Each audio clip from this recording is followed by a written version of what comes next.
Shalom saudara sekalian, sangat senang menyapa saudara dengan renungan pendek yang untuk pagi ini saya beri judul motivasi. Teksnya diambil dari Mazmur 66 ayat 16 sampai 20. Demikian firman Tuhan. Marilah, dengarlah hai kamu sekalian yang takut akan Allah. Aku hendak menceritakan apa yang dilakukannya terhadap diriku. Kepadanya aku telah berseru dengan mulutku. Kini dengan lidahku aku menyanyikan pujian. Seandainya ada niat jahat dalam hatiku, tentulah Tuhan tidak mau mendengar. Sesungguhnya Allah telah mendengar. Ia telah memperhatikan doa yang kuucapkan. Terpujilah Allah yang tidak menolak doaku dan tidak menjauhkan kasih setianya daripadaku. Saudara sekalian, dalam teks ini kita menemukan kata niat hati. Ada niat yang baik, ada niat yang jahat. Dan dalam bahasa psikologi, niat hati itu adalah motivasi. Motivasi adalah salah satu hal yang sangat penting yang menentukan gaya hidup manusia. Kalau manusia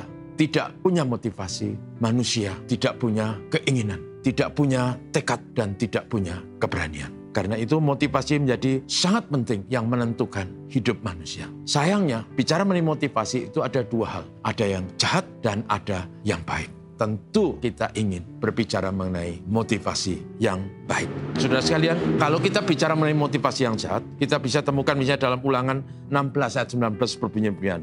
Janganlah memutarbalikkan keadaan. Janganlah memandang bulu. Jangan menerima suap. Sebab suap membutakan mata orang-orang bijaksana. Dan memutarbalikkan perkataan orang-orang benar. Saudaraku, ini contoh motivasi yang jahat. Motivasi yang jahat itu membuat orang yang seharusnya menegakkan keadilan, para hakim misalnya, yang harus menegakkan keadilan, justru menghancurkan keadilan, mengecewakan keadilan. Mengapa? Karena ada hakim yang punya motivasi yang jahat, yaitu mencintai uang. Sehingga dia memutarkan keadilan, memutarbalikkan kebenaran. Karena dia ingin mendapat untung. Cinta akan uang, kata firman Tuhan, adalah akar segala kejahatan. Karena itu tidak heran ada hakim-hakim yang malah terjerat kasus hukum. Bahkan ada hakim agung seperti yang kita baca di media massa. Saudaraku, mengapa? Karena akar segala kejahatan adalah cinta uang. Kalau cinta uang itu menjadi motivasi, hancurlah hidup seseorang. 1 Timotius 6 ayat 10. Cinta uang adalah akar segala kejahatan. Tapi ada motivasi yang baik dan seharusnya kita semua punya motivasi yang baik. Saya beri contoh anak-anak kita yang punya motivasi untuk berhasil. Dia akan berjuang, dia akan membatasi diri untuk bermain-main, dia akan mengatur waktu dengan cerdas.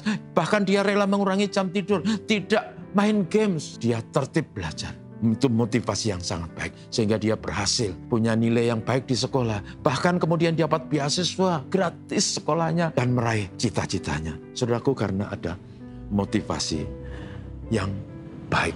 Dalam hidup ini kita juga harus punya motivasi yang baik. Kita sebagai orang percaya diajar untuk menyenangkan hati Tuhan. Hidup yang berkenan. Hidup yang memberi manfaat, bukan yang hanya untuk diri sendiri, karena itu egois, tapi hidup yang memberi manfaat bagi diri sendiri dan bagi sesama. Dalam hidup ini, saudaraku, kita harus punya motivasi supaya hidup kita menjadi hidup yang diwarnai dengan kasih, bukan saja berhasil, tapi keberhasilan kita memberi manfaat, bukan saja pada diri sendiri, tapi bagi sesama. Bukan hidup yang egois, bukan hidup yang acuh tak acuh, tapi hidup yang berhasil dan membawa manfaat bagi sesama kita.